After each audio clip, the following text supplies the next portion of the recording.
In the trade that sent Paul George to Oklahoma City, the Pacers received Victor Oladipo and Domantas Sabonis. Everybody thought the Pacers got robbed, because even though Oladipo was the main guy the Pacers wanted, he was kinda seen as a salary dump for OKC. But since he went to college in Indiana and he's very popular in the area, he brought more fans to the games, which was a big reason why the Pacers made the trade. And then we have Domantas Sabonis, the 11th pick of the 2016 draft, who already got traded 2 times in 1 year and was just considered as a throw-in in the Paul George trade.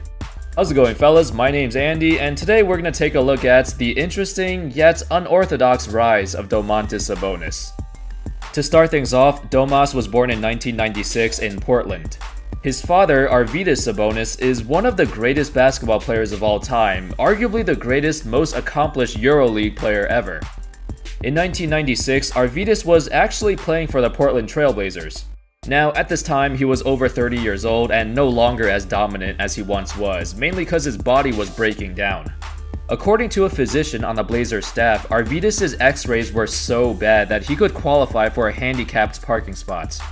That's how beat up his body was. But he was still a very productive player for those Blazers teams, even averaging 16 points and 10 rebounds a game for a season. On a side note, it must have been pretty interesting in the locker room since he was playing during the Jail Blazers era. Anyway, while Arvydas was playing in Portland, his wife gave birth to Domantas in 1996. Domantas and his family would eventually move back to Lithuania, where he would grow up and have a very tight relationship with his siblings. By 2012, at the age of 16, he was already playing professionally in the EuroLeague.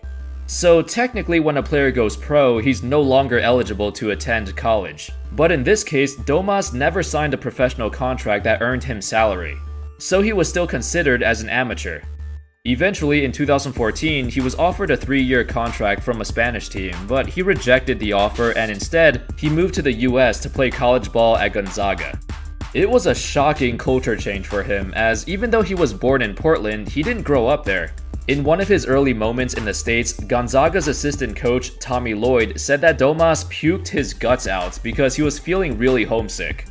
He was not used to the environment and being that far away from home. He's never been away from his family for that long, and definitely not over 5,000 miles away. But in his second year at Gonzaga, Domantas started to blossom. He became the full-time starting power forward and really developed his skills. He primarily played bully ball in the post, kinda like his dad, except he didn't have his sheer size. After a successful second season in Gonzaga where he helped the team reach the Sweet 16, Domas saw his draft stock skyrocket. In fact, at the Sweet 16, Domas was the best post-up player remaining in the tournament, and it wasn't even close. He averaged the highest points per possession with 1.16, and he had about twice as many post-ups as everyone else on the list. Also scoring on 66% of his post-ups, which is pretty amazing. He was just a really skilled player. By the time of the 2016 draft, the main concern about Sabonis was his average athleticism and a short wingspan. He stood at 6'10" and measured with only a 6'10.5" wingspan. Usually, guards can get away with having a short wingspan, but for big men, a longer wingspan is more important if you want to be a great defender. Sabonis is missing that extra length to contest shots and protect the rim, and combine that with a rather average vertical, he probably wouldn't work out defensively. He basically has a Blake Griffin wingspan. Nonetheless, he was still a highly regarded prospect. The Orlando Magic were rebuilding, and they drafted him with the 11th overall pick. But then they immediately traded him along with Victor Oladipo and Ersan Ilyasova to the Oklahoma City Thunder in exchange for half a season of Serge Ibaka. In hindsight, this trade looked terrible for the Magic. They made the decision to trade for Ibaka because they felt like he could help them make a push for the playoffs, but halfway through the 2016-17 season, they were nowhere close. Anyway, Sabonis would join an OKC team that was not built very well. Kevin Durant left the team about 2 weeks later, and Sabonis was thrown into the starting lineup. In his rookie season, he had trouble adapting to the OKC system, which was basically give the ball to Russ and watch him do something. Even though he's a great post-up player, Sabonis didn't get many opportunities to show it. Instead, he was put at the three-point line or mid-range area to help spread the floor for Westbrook. Obviously, that was not a strength of his, and his first season was rough. He averaged 6 points a game on very bad shooting efficiency. But in a turn of events, the PG-13 trade happened. That trade was the best thing that could have happened to Sabonis. Him and his buddy Oladipo were packaged together once again and sent to Indiana. Now, Sabonis finally had the chance to prove what he could do. He was given the opportunity to play the game the way that he's used to playing, and showed why he was a coveted prospect. In his second season, he bumped his averages to nearly 12 points, 8 rebounds, and 2 assists per game, mainly coming off the bench for Miles Turner. Sabonis also saw his efficiency go through the roof, mainly because he started taking shots that he was great at, not standing around in the mid-range or three-point area. In the 2017-18 regular season, he shot 67% between 0 and 3 feet, which is average for a center, but a massive improvement from his 55% as a rookie.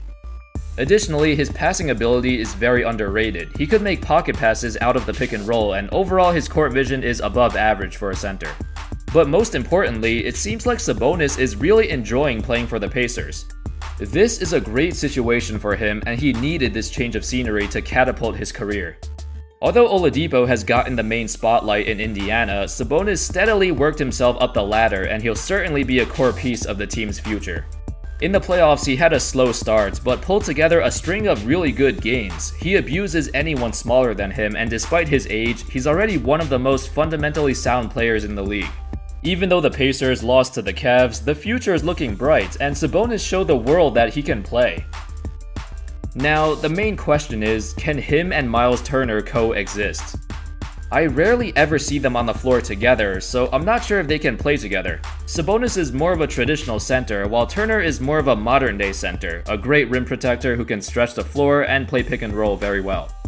Offensively, I think they'll be fine, but the problem is on defense. Sabonis struggles to defend small ball power forwards or anybody on the perimeter. Turner is better at doing that, but if Turner is assigned to defend them, then he's going to be away from the basket, and that's removing his greatest asset, his rim protection.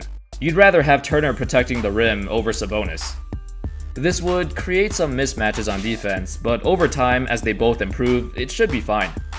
And that sums up the story of Domantas Sabonis, a player who got thrown into 2 different trades in 1 year as an afterthought, but now he's the real deal. I'm looking forward to see how his career plays out. Anyway, I hope y'all enjoyed this video. Thank you so much for watching, and I'll see you next time. Peace.